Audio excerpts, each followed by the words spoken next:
Global માર્કેટ્સની update સાથે જોડાયા છે સહયોગી આરતી મહેતા. આરતી, ગુડ મોર્નિંગ. અને આજનું સ્પેશિયલ ટ્રેડિંગ સેશન છે ભારતીય બજાર માટે. ગ્લોબલ ક્યુઝ પણ ખાસા મહત્વના રહેશે. શું સંકેત બનતા દેખાઈ રહ્યા છે? જી ગુડ મોર્નિંગ ચાંદની. અને સૌથી પહેલાં ગ્લોબલ ક્રૂઝની વાત કરીએ તો સતત બીજા દિવસે આપણને યુએસ માર્કેટ તરફથી પોઝિટિવિટીના સંકેતો બનતા દેખાઈ રહ્યા છે. ગઈકાલની વાત કરીએ તો યુએસ માર્કેટ તેજી સાથે બંધ થતા દેખાયા હતા. ત્રણેય ઇન્ડાયસીસમાં જુઓ સારી એવી ખરીદારી સાથેનો કારોબાર આપણને જોવા મળ્યો હતો. અને સતત બીજા દિવસે આ બજારમાં તેજી સાથે આપણને જોવા મળ્યું હતું, જેમાં S&P 500 ખાસ કરીને વાત કરીએ રેકોર્ડ ઊંચાઈ પર આપણને બંધ થતા દેખાયા હતા. હવે તેજી પાછળના કારણો આપણે જાણી લઈએ તો યુએસમાં ખાસ કરીને પરિસ્થિતિ જે છે તે આપણને થોડી ઘણી સુધરતી જોવા મળતી દેખાઈ રહી છે. જાન્યુઆરીમાં કન્ઝ્યુમર સેન્ટિમેન્ટના જે ડેટા આવ્યા છે તેના પરથી એવું લાગી રહ્યું છે કે યુએસમાં પરિસ્થિતિ જે છે તે થોડી ઘણી સુધરતી દેખાઈ રહી છે. જાન્યુઆરી 2024માં કન્ઝ્યુમર સેન્ટિમેન્ટ જે છે તે આપણને 78.8% પર રહેતા દેખાઈ રહ્યા છે.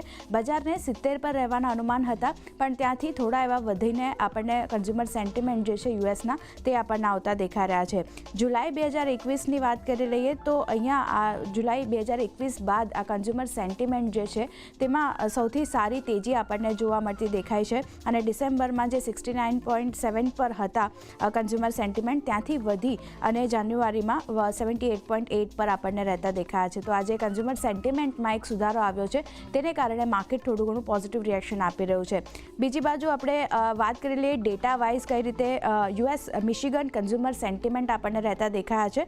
તો સપ્ટેમ્બર 2023ની વાત કરીએ તો 68.1% પર હતા, જે જાન્યુઆરી 2024માં 78.8% પર રહેતા દેખાયા છે. તો આમાં જે વધારો આવ્યો છે તેનું એક રિએક્શન માર્કેટ પોઝિટિવિટી તરફથી બતાવી રહ્યું છે.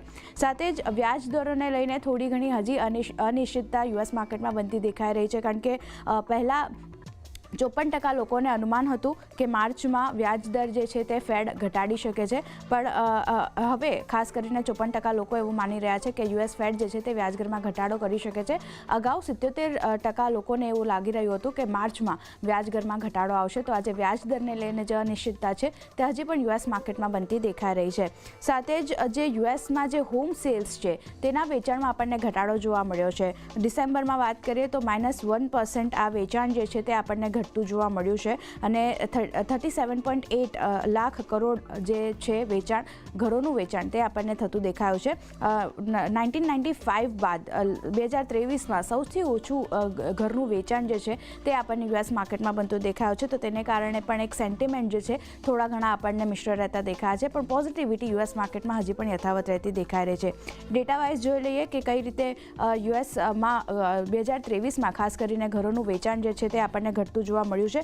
ઓગસ્ટમાં વાત કરીએ તો -0.7% પર હતું, જે ડિસેમ્બરમાં જો -1% પર રહેતું દેખાયું છે. જે ઓક્ટોબરમાં સૌથી વધારે -4.1%નો ઘટાડો આપણને જોવા મળ્યો હતો. તો 2023માં આ જે ઘટાડો છે થોડો ઘણો ઓછો થતો આપણને જોવા મળ્યો છે. નવેમ્બરની કમ્પેરેટિવલીમાં જોઈએ ઘટાડો આપણને વધતો દેખાયો છે.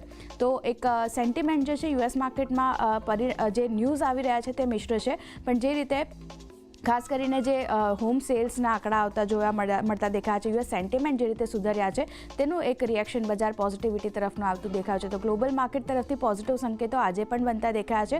ગઈકાલે આપણે જોયું હતું આપણા બજાર પોઝિટિવિટી સાથે બંધ થતા દેખાયા હતા. તો આજે કઈ રીતે માર્કેટ રિએક્ટ કરે છે તેના પર નજર રહેશે. જે આરતી, આભાર આપનો.